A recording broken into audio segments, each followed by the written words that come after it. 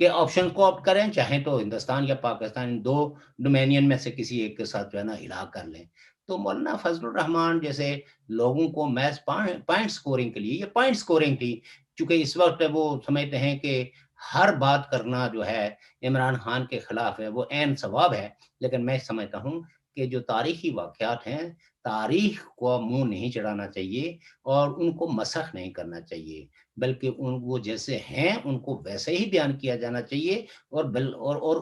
ان واقعات کی روشنی میں لوگوں کو سچ تک پہنچنے میں مدد کرنی چاہیے. تو میں یہ سمجھتا ہوں کہ وہ عمران خان صاحب نے جو بات کہی اس میں کوئی ایمبیگوٹی نہیں تھی. البتہ ہم یہ کہتے ہیں کہ یہ جو کوٹلی میں ایک ہمارے دوست ہیں جنہوں نے ہمارے وہ 5 تاریخ کے پروگرام میں وہ کیا گیا تھا کہ اصل میں یہاں چونکہ کوٹلی میں جو ہے وہ ایک بڑا ووٹ بینک ہے قوم پرستوں کا، تو اس کو اوبلائج کرنے کے لیے انہوں نے ایسا کہا. میں نے اس پہ ان کو کچھ نہیں کہا، لیکن میں نہیں سمجھتا ہوں کہ یہ بیان انہوں نے، یہ ان کا ایک سوچا سمجھا بیان تھا. اور یہ ایسا نہیں ہے کہ وہ کوئی جا کے وہاں کسی وقتی حالات یا کسی جوش جذبے میں وہ کہہ گئے. وہ ایک فیوچرسٹک پالیٹکس کے حوالے سے ایک سلوگن اپنے لوگوں کے درمیان رکھنا چاہتے تھے اور وہ انہوں نے خوبصورتی سے رکھ دیا. اب چاہے وہ ہارون الرشید اس پہ روئے پیٹے یا مولانا فضل الرحمان روئے پیٹے یا کوئی اور روئے پیٹے، بہرحال ایک بات جو ہے وہ تاریخ کے ایجنڈے میں آئی ہے کہ پاکستان کا ایک وزیر اعظم ایسا بھی تھا جس نے اس حقیقت کو تسلیم کیا ہے کہ کشمیریوں کو اپنی انڈیپینڈنس کا آپشن موجود ہے، اس کو زور زبردستی کے ساتھ نہیں رکھا جا سکتا. یہ الگ بات ہے کہ ان کے ان 2.5 سالوں کے دوران کشمیریوں کے راستے زیادہ پرپیچ ہوئے ہیں، ان کے لیے سپیس زیادہ کم ہوا ہے، ان کی آئیڈینٹی زیادہ کمپرومائز ہوئی ہے، ان پہ دباؤ زیادہ پڑا ہے، اور ان کی موجودگی میں جو ہے وہ ریاست کا وہ حصہ جو بھارت کے زیر انتظام تھا، جس کو بہت سارے رائٹس تھے 5 اگست سے پہلے 370 کے تحت، جو ان کا اپنا کانسٹیٹیوشن تھا، ان کا اپنا جھنڈا تھا. وہاں کی پولیٹیکل پارٹیز جو لوکل پولیٹیکل پارٹیز تھی، جو ریاستی پولیٹیکل پارٹیز تھی، وہ بہت سٹرانگ تھی، وہ بہت مضبوط تھی، اور وہ مرکز کی پالیسیوں کو اپوز کرنے کی پوری صلاحیت رکھتی تھی. وہ 5 اگست 2019 کو اس تاریخی ریاست کو جو ہے وہ ہندوستان نے تقسیم کر دیا، اس کا سٹیٹس کم کر دیا، جس پہ ہندوستان کی جو بڑی اپوزیشنز ہے وہ بھی اس پہ بار بار جو ہے وہ موجودہ حکومت کو یاد دہانی کراتی ہے کہ یہ فیصلہ تاریخی طور پر غلط ہے، اور جو بلند بانگ دعوے کیے گئے تھے ریاست کی تاریخی حیثیت کو ختم کرنے کے لیے، ان میں سے کوئی مطالبہ بھی جو ہے وہ گراؤنڈ میں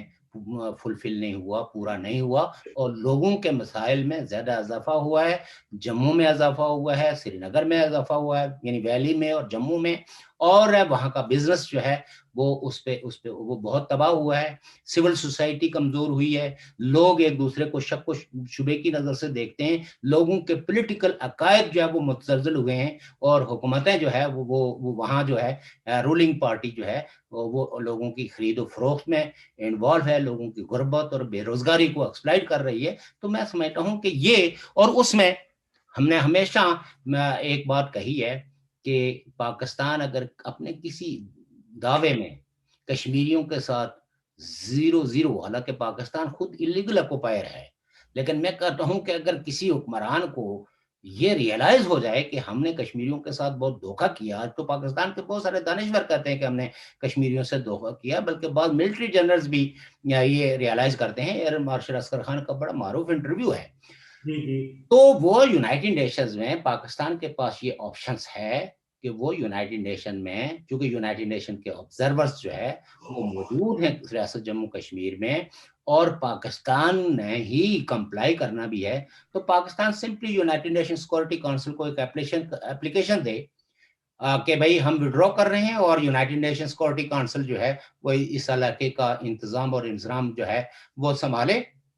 اور باقی ماندہ کشمیریوں کو جو ہے نا وہ آزادی دلانے میں اقدامات کریں. تو میں سمجھتا ہوں کہ ہندوستان اس سے کافی مشکلات میں آ سکتا ہے، اور وہ اپنے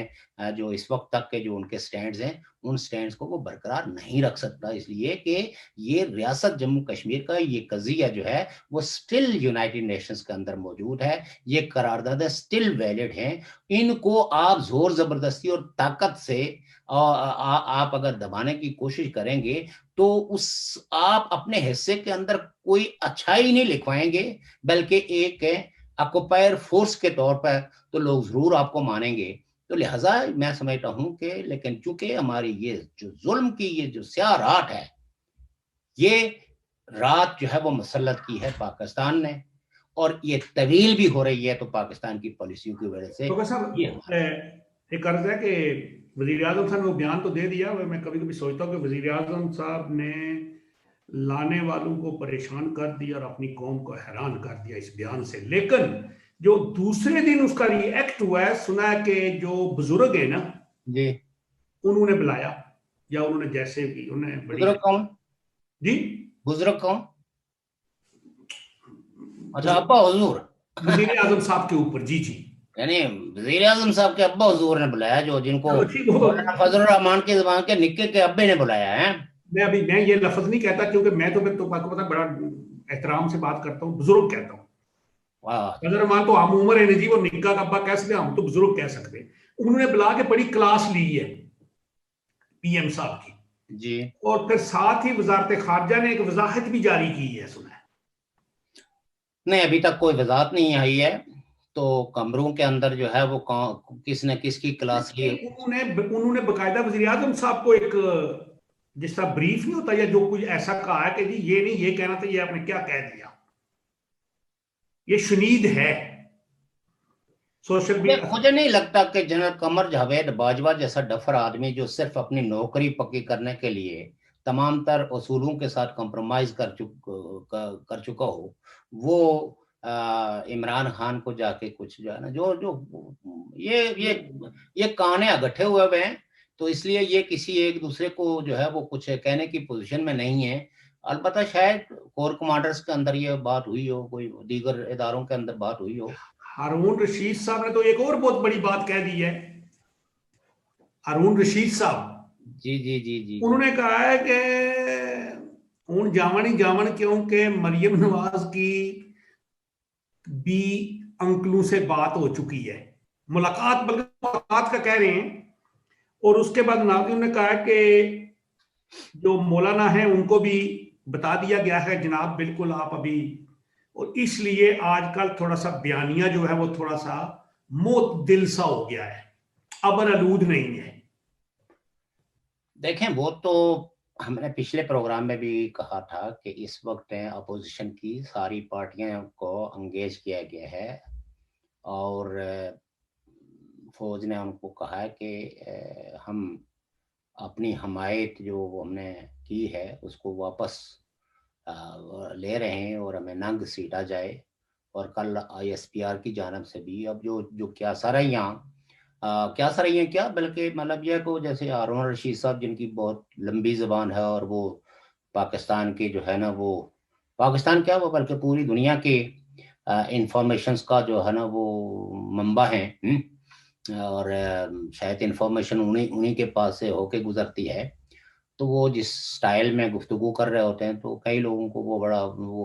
اس سٹائل سے وہ یہ سمجھتے ہیں کہ یہ جو کچھ بھی بیان کر رہے ہیں بڑا سچائی بیان کر رہے ہیں، اور شاید انہی سے مشاورت کر کے مریم نواز صاحبہ اور باقی اپوزیشن لیڈروں کو یہ سب ذرائع کی جو خبریں ہیں نا، ان خبروں کے اندر جو ہے وہ پاکستان کا ہر جرنلسٹ جو ہے وہ باخبر ہے، کیونکہ پی ڈی ایم کا جو بیانیہ تھا، جو اس کو دھکا سٹارٹ اینٹی اسٹیبلشمنٹ ایک رول دے کے، اور وہ جو 26 نکات، تو اس سے یہ ہے کہ وہ ایک دھکا سٹارٹ ہو گئی، اور اس کے غبارے میں ہوا بھر گئی، اور وہ نواز شریف صاحب تھے جنہوں نے یوں سمجھیں کہ اس کے اندر یعنی ساری جمہوری فورسز کو پی ڈی ایم کی طرف اٹریکٹ کر لیا، اور لوگ ہیں اور دانشور اور رائٹرز یہ سارے جو ہے وہ متوجہ ہو گئے پی ڈی ایم کی طرف سے کہ وہ سٹیج آ گئی ہے جب سویلین بالادستی کو قائم کیا جائے، چونکہ لیڈروں نے اپنے وقتی مفادات کو ترجیح دے کے تو ایک بڑے بیانیہ کا اظہار کر دیا ہے۔ لیکن ہم اپنے پروگراموں میں فوقتاً فوقتاً یہ بتاتے رہے ہیں اپنے لوگوں کو بھی اور آپ کے ناظرین کو بھی کہ پی ڈی ایم کو کوئی انقلابی پارٹیوں کا کوئی اتحاد نہ سمجھا جائے، یہ رولنگ پارٹیوں کا ہی ایک اتحاد ہے، اور جن کو عمران خان کی جو پالیسیاں ہیں یا اسٹیبلشمنٹ کی جو پالیسیاں ہیں ان سے کچھ ناراضگیاں ہیں، اور سب سے بڑی ناراضگی ان کو یہ ہے کہ اپوزیشن کا جو رول ہے، اپوزیشن کا جو سپیس جمہوری معاشرے کے اندر ہوتا ہے اس کو بالکل ختم کر کے رکھ دیا ہے۔ اور عمران خان کی بدبختی یا نادانی یہ ہے کہ جو اپوزیشن کو سپیس دے کے وہ اپنے 5 سال پورے کر سکتے تھے تو انہوں نے 2 سالوں کے اندر ہی اپوزیشن کو مرتد کر کے اپنے خلاف جو ہے وہ کھڑے ہونے کے مواقع مہیا کیے ہیں۔ لیکن چونکہ اس میں بیانیہ جو ہے وہ ابتداً جو ہے خاص کر کے جو گجرانوالہ کا جلسہ تھا اور اس میں جو محترم نواز شریف صاحب کی جو سپیچ تھی تو اس نے لوگوں کو یعنی یوں سمجھیں کہ ایک رے آف ہوپ پیدا ہوئی، اور اس لیے لیکن چونکہ پاکستان کی جو اسٹیبلشمنٹ ہے اس نے یہ جتنے پاکستان میں گپلے ہوئے ہیں، جتنی آج پاکستان جس کیفیت کے اندر ہے، یہ سب اسٹیبلشمنٹ کی پالیسیوں کا شاخسانہ ہے۔ تو انہوں نے فوری ہی آپ کہہ سکتے ہیں کہ گھٹنے ٹیک دیے اور مذاکرات کی میں انگیج کر لیا ساری اپوزیشن پارٹیوں کو۔ اس میں کوئی محترمہ مریم نواز صاحبہ کوئی شجرے ممنوع نہیں ہے کہ ان کے ساتھ کسی نے بات کر لی تو یہ کوئی بہت بڑا انقلاب آ گیا۔ یقیناً وہ پاکستان کے بہت بڑے سینٹیمنٹس کو ریپریزنٹ کرتی ہے اور بہت بڑی پارٹی ہے نون لیگ، جو اپوزیشن میں سب سے بڑی پارٹی ہے۔ تو اس کی رہنما سے اگر کوئی کسی نے کوئی بات کی ہو تو اس میں تو کوئی ایسی بات نہیں اچنبے والی یا اس سے کوئی کفر نہیں ٹوٹا۔ البتہ یہ ہے کہ جو پی ڈی ایم نے اب جو مرحلہ وار پروگرام دینے شروع کر دیے ہیں تو اس سے یہی ہے کہ وہ اسٹیبلشمنٹ کو جو ہم سمجھتے ہیں کہ it is a wrong policy, ان کو اس پہ اصولوں پہ کوئی کمپرومائز نہیں کرنا چاہیے تھا۔ جو وہ کہتے تھے کہ ہم اپوزیشن اسٹیبلشمنٹ کو یہ نہیں کہتے کہ وہ عمران خان کی حکومت کو، اور یہ نواز شریف صاحب نے بھی کہ ان کو کوئی کان سے پکڑ کے نکالے، نہیں، وہ یہ کہتے تھے کہ آپ اپنی ناجائز اور غیر ضروری تائید و حمایت جو ہے وہ ترک کر دیں، آپ واپس بیرکوں میں چلے جائیں، یہ ہمارا کام ہے۔ تو میں سمجھتا ہوں کہ ان کو اپنے اسی کام کو، اور عمران خان صاحب کو بھی اس بات کا اندازہ ہو گیا ہے کہ اسٹیبلشمنٹ کی وہ تائید و حمایت اب انہیں حاصل نہیں ہے۔ یہی وجہ ہے کہ وہ کبھی 50 کروڑ ایم این ایز کو دینے کی بات کرتے ہیں ڈیولپمنٹ کے نام سے، کبھی جو ہے وہ سپریم کورٹ کی طرف دوڑتے ہیں اور وہاں جو دلائل اور جو سپریم کورٹ کے ججز جو ہے وہ جو سوالات اٹھا رہے ہیں تو اسے یہ پریشان ہو کے تو پھر ایک نیا مذاق کرتے ہیں، ایک نیا صدارتی آرڈیننس جاری کرتے ہیں اور وہ بھی مشروط۔ تو اس سے یعنی یوں سمجھیں کہ عمران خان صاحب کی حکومت جو ہے اور خود وہ عمران خان صاحب اپنا ذہنی جو توازن ہے وہ برقرار نہیں رکھ پا رہے ہیں، کیونکہ ان کے ہاتھ پاؤں پھول گئے ہیں، اور اب وہ جن لوگوں سے وہ ہاتھ ملانا گوارا نہیں کرتے تھے اب ان کے گھروں میں جا کے بھی تو ان سے خیر خیریت معلوم کرتے ہیں۔ ان کے جو 3 سال پہلے فوت ہوئے تھے تو ان پہ بھی اب دعائیں مغفرت کرتے ہیں، اور خاص کر کے کاف لیگ کو تو اب انہوں نے آفر بھی کر دی کہ جناب آپ سینٹ میں بھی ایک سیٹ لے لیں، جس میں کامل علی۔ تو کہنے کا مطلب یہ ہے کہ یہ آپ جو بگ شفٹ، اگر آپ کو کوئی جو ہے وہ پی ڈی ایم کے رویے میں کوئی تبدیلی نظر آ رہی ہے تو عمران خان کا تو رویہ بھی ٹوٹلی چینج رویہ ہے۔ اب صرف وہ جیسے وہ ڈھول پھٹ جاتا ہے تو پھر بھی آدمی جو ہے نا وہ اس پہ اگر وہ بیت لگاتا رہے تو وہ ایسے ڈل کرتا ہے، تو اسی طریقے سے عمران خان بھی اب صرف ایسے کرتا ہے، میں نارو نہیں دوں گا، میں نارو نہیں دوں گا، نہ وہ مطلب یہ کہ ان کے نعرے کے اندر نہ وہ طاقت ہے، نہ وہ جوش ہے، نہ وہ جذبہ ہے، بلکہ نیچی آنکھوں کے ساتھ اب وہ مطلب یہ کہ انتہائی پولائٹلی جو ہے وہ کرتے ہیں، ویئر ایز کے جو قانون دان ہیں، جو بات سمجھتے ہیں کہ ایک پرائم منسٹر کا یہ پروگیٹو ہے ہی نہیں، یہ وہ کوئی کانسٹیٹیوشنلی ان کا رائٹ ہی نہیں ہے کہ کسی آدمی کے خلاف کوئی کیس رجسٹر. ایک وزیر اعظم جو ہے اگر تھانے میں ایف آئی آر اگر آپ کے خلاف کسی کے داخل ہو جائے تو وہ بھی اگر آپ نے اس ایف آئی آر کو اسکواش کرانا ہے تو آپ کو کورٹ میں جانا پڑے گا. کوئی سویلین اتھارٹی، کوئی ایم این اے آپ کا، ہاں اگر آپ ایف آئی آر درج ہونے سے پہلے کوئی اثر سوکھ استعمال کر کے تو وہ ایف آئی آر نہ درج ہونے دیں تو وہ الگ پاکستان جیسے معاشروں میں یا تیسری دنیا کے معاشروں میں عمومی طور پر جو انفلوئنشل لوگ ہیں وہ تھانوں پہ مخصوص قسم کا اثر رکھتے ہیں. تو جب جن لوگوں کے خلاف کیسز رجسٹر ہوں گے ان کو الٹیمیٹلی کوئی ریمیڈی، کوئی سپیس، کوئی بھی مراحت ملے گی تو وہ کورٹ سے ملے گی. پاکستان کا پرائم منسٹر کو جو کانسٹیٹیوشنل پاور ہے کہ وہ کچھ ڈیلیور کرے تو پاکستان کے عوام کے لیے کرے، کوئی ترقیاتی اسکیم بنائے تو پاکستان کے عوام کے لیے. وہ اپوزیشن کو کوئی ریلیف دے نہیں سکتے. ہاں اپنے بیانیے میں، اپنے گالم گلوچ کے اندر وہ ایک ایسی روایت کو جنم دے رہے ہیں کہ جس کی وجہ سے پاکستان کی سیاست پروگنڈا تو ہو سکتی ہے، اس میں بہتری کی کوئی گنجائش نہیں ہے، اور بہتری کی گنجائش انہوں نے چھوڑی نہیں ہے. شوکت صاحب، اب ہمارا 1 گھنٹے سے اوپر ہو گیا پروگرام. ایک آخری بات کرنا چاہتا ہوں اپنے ناظرین سے کہ ناظرین آپ ہمیں دیکھ رہے تھے اور سن رہے تھے. انشاءاللہ ہم کوشش کر رہے ہیں کہ آئندہ اپنے پروگرام کو بہتر انداز میں پیش کر سکیں اور آپ سب کو معلومات بھی دے سکیں. آپ ہمارے چینل کو سبسکرائب بھی کیا کریں، لائک بھی کیا کریں، شیئر کیا کریں اپنے دوستوں کے ساتھ. اور اگر آپ کا کوئی سوال ہو، کوئی مسئلہ ہو تو آپ ہمیں واٹس اپ کر سکتے ہیں. آج ہمارے ایک شکیل صاحب ہیں، انہوں نے وہ ٹریڈ کا کام کرتے تھے کشمیر کے دونوں طرف، تو انہوں نے ہم سے کچھ بات کیا تو میں نے ان کو بھی کہا کہ انشاءاللہ ہم دیکھیں گے، آپ ہمیں بتائیں تو ہم آپ کی باتیں بھی سنیں گے اور شوکت صاحب سے آپ کے مسائل کے بارے میں بھی کچھ گفتگو کریں گے. اس کے بعد کل میڈیا کی بات یہ ہے کہ پرسوں ایک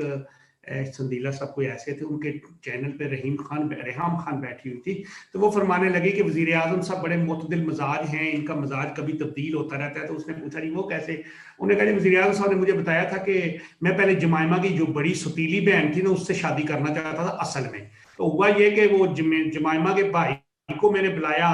پاکستان میں وزٹ پہ، تو وہ اپنی گرل فرینڈ کے ساتھ اور جمائمہ کو بھی ساتھ لے آئے. تو جب جمائمہ کو لے آئے تو ہم وہ سفاری میں گئے، صحرا میں گھومنے پھرنے کے لیے، دن کو بہت آگے پیچھے. تو میں نے دیکھا کہ جو جمائمہ ہے یہ اور میچور ہیں، تو پھر میں نے ان سے یعنی کیا کہتے ہیں راہ و رسم بڑھا لیے. تو خیر یہ وزیر اعظم صاحب کا معاملہ ہے، اور وزیر اعظم صاحب ویسے بھی خوش خوراک بھی ہیں اور پیار محبت میں بھی بڑے مطلب رنگین بھی ہیں. تو اللہ تعالیٰ انہیں مزید طاقت بخشے. اور میں آپ ناظرین سے اب اجازت لیتا ہوں، آپ کی طرف سے، اپنی طرف سے جناب شوکت کشمیری صاحب کا شکریہ ادا کرتا ہوں. اور اگلے پروگرام تک ہم انشاءاللہ ایک دوسرے کو خدا حافظ کہتے ہیں، اور ہم جو اگلا پروگرام ہوگا اس میں حالات حاضرہ بھی ہوں گے اور آزاد کشمیر کے بارے میں بھی کچھ ایسی چیزیں ہوں گی جو بالکل آپ کو بتانا ہمارے لیے ضروری ہے. شوکت صاحب شکریہ آپ سب کو آپ کا ہمارے ناظرین کی طرف سے اللہ حافظ، خدا حافظ. بہت شکریہ.